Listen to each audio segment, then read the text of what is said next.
Nous allons maintenant parler de la manipulation des booléens en Java. Le type booléen permet de définir deux états. L'état vrai, associé à la constante true, et l'état faux, associé à la constante false. Afin de tester cela, j'ai préparé un petit exemple. On y voit la déclaration de deux variables, state1 et state2.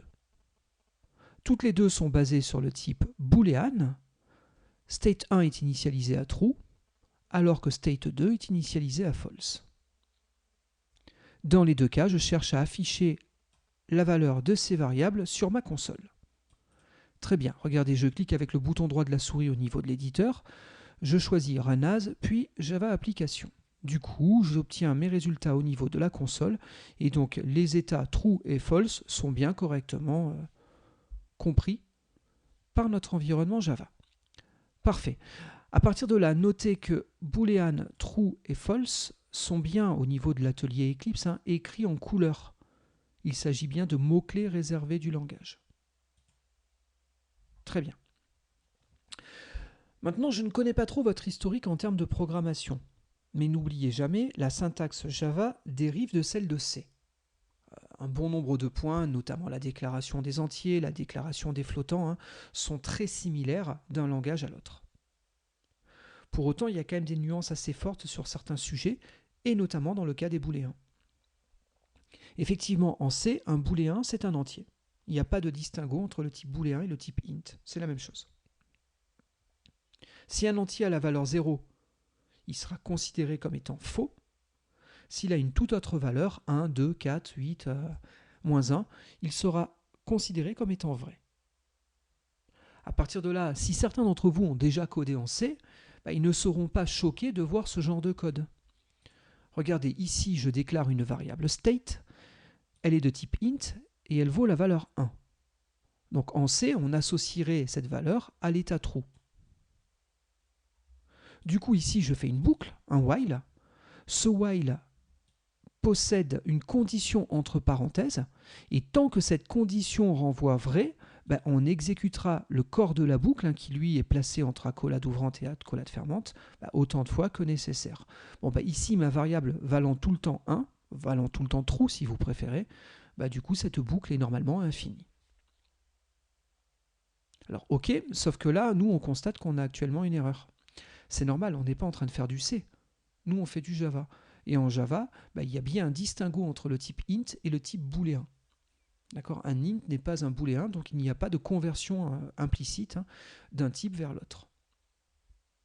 Du coup, si je voulais créer la même boucle infinie, mais cette fois-ci en Java, il faudrait que je déclare une variable state.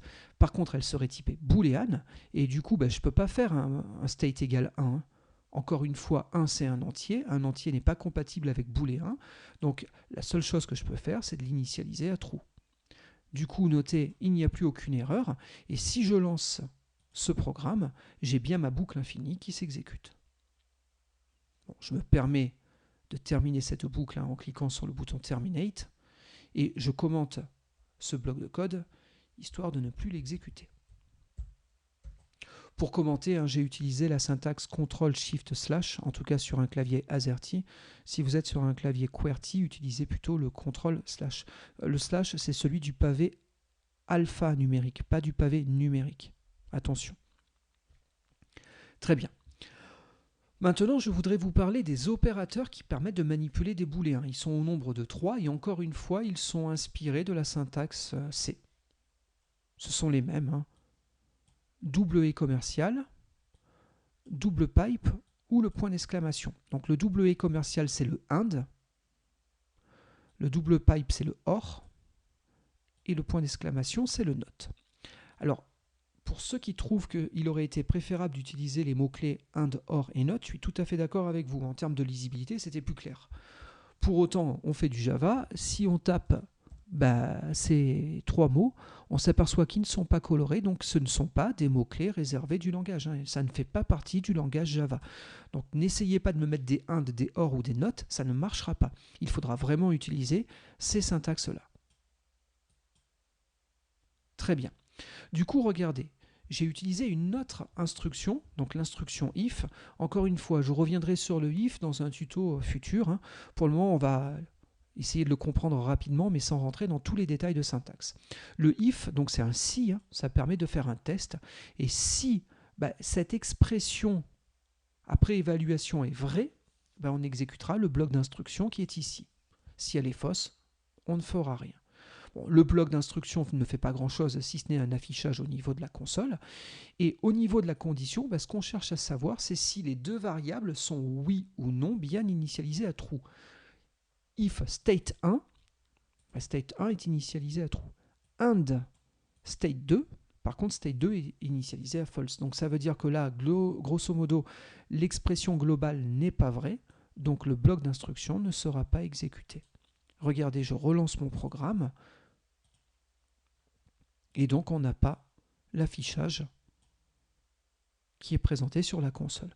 Par contre, si jamais je passe ma variable state2 à true, dans ce cas-là, les deux variables sont bien évaluées à true, donc le and sera vrai, hein, parce que state 1 et state 2 sont tous les deux vrais. Impeccable. Alors notez que ici c'est un cas ultra simple. On aurait pu, en lieu et place de state 2, ici avoir une expression un petit peu plus complexe. Il faut savoir que si state 1 est faux, il n'ira même pas évaluer l'équivalent, hein, de l'expression qui aurait été ici. Si ça c'est faux, ça permet de déduire une fois pour toutes que de toute façon la condition est fausse et donc qu'on n'aura pas exécuté ce bloc-là. Donc c'est pas garanti, hein, que la partie de droite soit évaluée. C'est exactement la même chose pour un ou. Si la première expression est vraie, c'est pas la peine d'aller voir la seconde, on sait que c'est forcément vrai. Un ou, il faut que l'une des deux parties soit évaluée à vrai. À partir du moment où l'une est vraie, c'est pas la peine forcément d'aller voir l'autre. Donc si state 1 est vrai, cette partie-là ne sera même pas évaluée. Par contre, si elle est à false, il ira vérifier si ici c'est compatible. Regardez, je me remets à true et false. Dans tous les cas, state 1 est vrai, donc normalement, cette expression devrait sortir. Cet affichage devrait sortir. Les deux peuvent être à true, hein. Il n'y a aucun problème à ce niveau-là. Le ou, c'est au moins une des deux doit être vraie.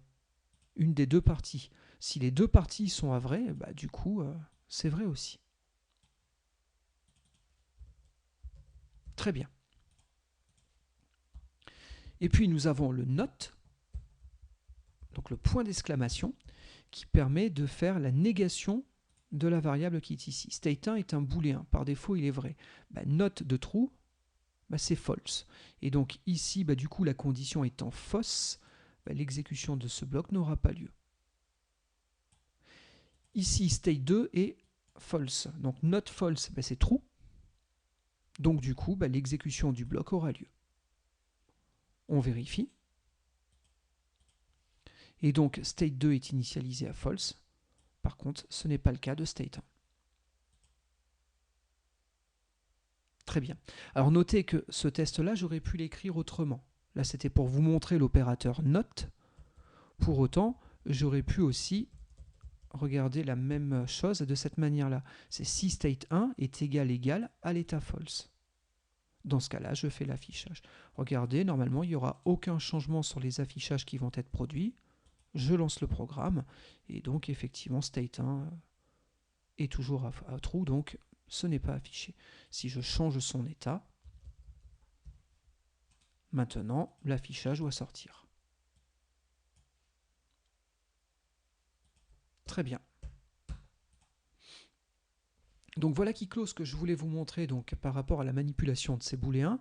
Donc en synthèse, on a trois mots-clés importants. Boolean, c'est un type de données, ça permet de définir donc, des variables basées sur ce type. Les variables basées sur un type booléen pourront recevoir que deux états, soit l'état true, soit l'état false. Très bien.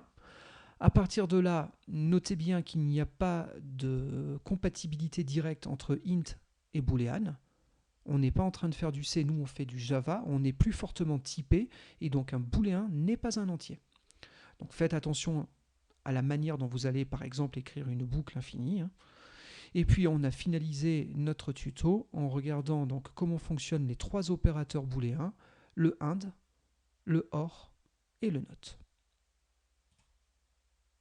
Bon, et bien à partir de là, n'oubliez pas que vous retrouvez toutes nos ressources pédagogiques sur le langage Java au niveau de notre site cours.fr.